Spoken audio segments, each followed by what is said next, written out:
Far conoscere le usanze, le tradizioni e l'antica parlata locale attraverso filastrocche, modi di dire e l'acquisizione di vocaboli legati alla vita di ogni giorno. Questi sono gli obiettivi di Osenese Interscure, l'iniziativa dell'Associazione Il Piffero per insegnare il genovese ai bambini e alle bambine delle scuole della Val Fontana Buona, un'iniziativa nata proprio con l'intento di non perdere un patrimonio culturale. Chiaramente oggi si parla poco in genovese, soprattutto i bambini parlano poco in genovese.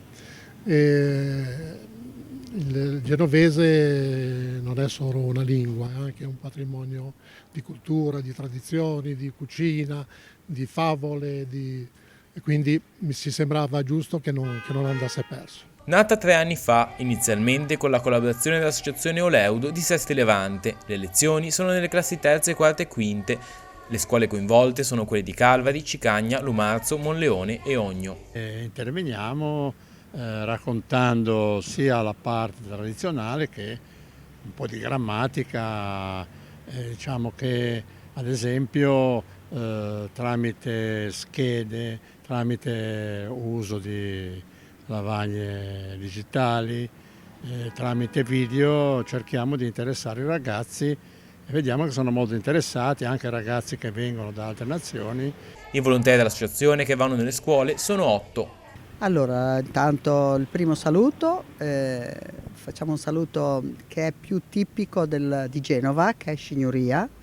Da noi si usa di più buona o buongiorno, però l'abbiamo messo come caratteristica del saluto signoria. Quindi anche quando ci incontriamo per la strada i bambini, prima di chiamarci per nome, ci dicono signoria.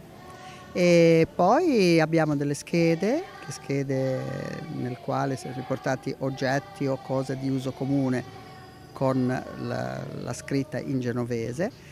C'è un po' il problema della scrittura e della lettura che sono differenti, cerchiamo di usare degli escamotage. Qualche parola la sanno già qualcuno, magari coi nonni? Ecco, bravo, qualcuno che ha i nonni, però sono anche lì molto difficile, però sono interessati, si interessano, gli piace. Poi facciamo tipo anche l'ultima volta filastrocche o anche canzoncine in genovese e sono molto attirati, attratti e non vedono l'ora che ritorni di nuovo la prossima ora. Quando è che ci vediamo?